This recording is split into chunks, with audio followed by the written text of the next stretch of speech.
Hello, I'm Dr. Maurie Markman from City of Hope, and I wanted to briefly discuss a very interesting and I consider very important, but also discouraging paper and analysis. Paper was recently published in JAMA Otolaryngology, Head and Neck Surgery, online August 31st, 2023. And the paper was entitled Deciphering Knowledge and Opinions of Human Papillomavirus and Human Papillomavirus Vaccination for Facilitation of Point-of-Care Vaccination in Adults.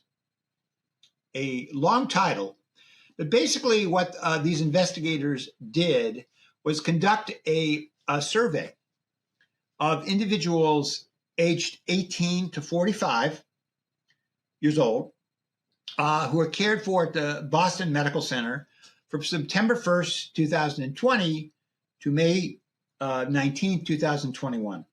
And the question they asked was the knowledge of these individuals of the association between HPV and oropharyngeal squamous cell carcinoma. They were asking, do you know that about that association?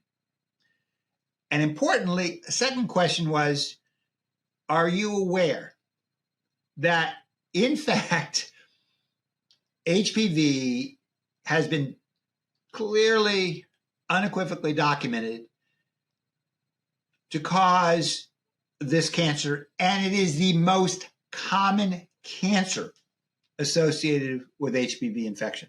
So, one, do you know about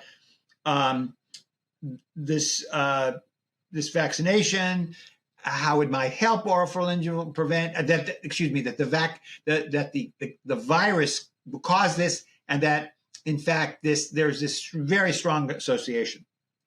So what the investigators reported, they talked to 405 patients.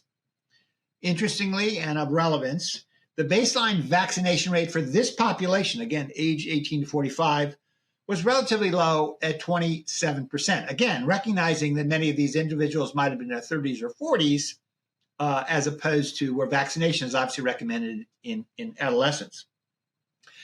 23% of the group surveyed knew of the relationship at some level between this virus and oropharyngeal cancer, but only 7% of the whole population are actually aware that HPV was in fact, and as a cause of oropharyngeal cancer, was the most common cancer, more so than, for example, total number of cases than cervix cancer. What was interesting was that individuals who knew of this relationship were actually the most likely to have been vaccinated, suggesting that knowledge of this particular relationship, knowledge of the benefit of vaccination, will increase the likelihood that both males and females will agree to be vaccinated themselves, and very importantly, vaccinate their children. A very important paper, obviously a single paper. Total surveyed population was modest, but the level of knowledge, which I think almost certainly is likely to be true across the United States, is certainly inadequate, suggesting that we as a medical community overall need to do a much better job in getting the information out, making sure that individuals, parents in particular, are aware of the benefits of HPV vaccination because of the potential risk for cancers, cervix cancer clearly, but also oropharyngeal cancer. I thank you for your attention, and if you have an interest in this topic, I would certainly encourage you to read this provocative paper in JAMA Otolaryngology, Head and Neck Surgery. And I thank you for your attention.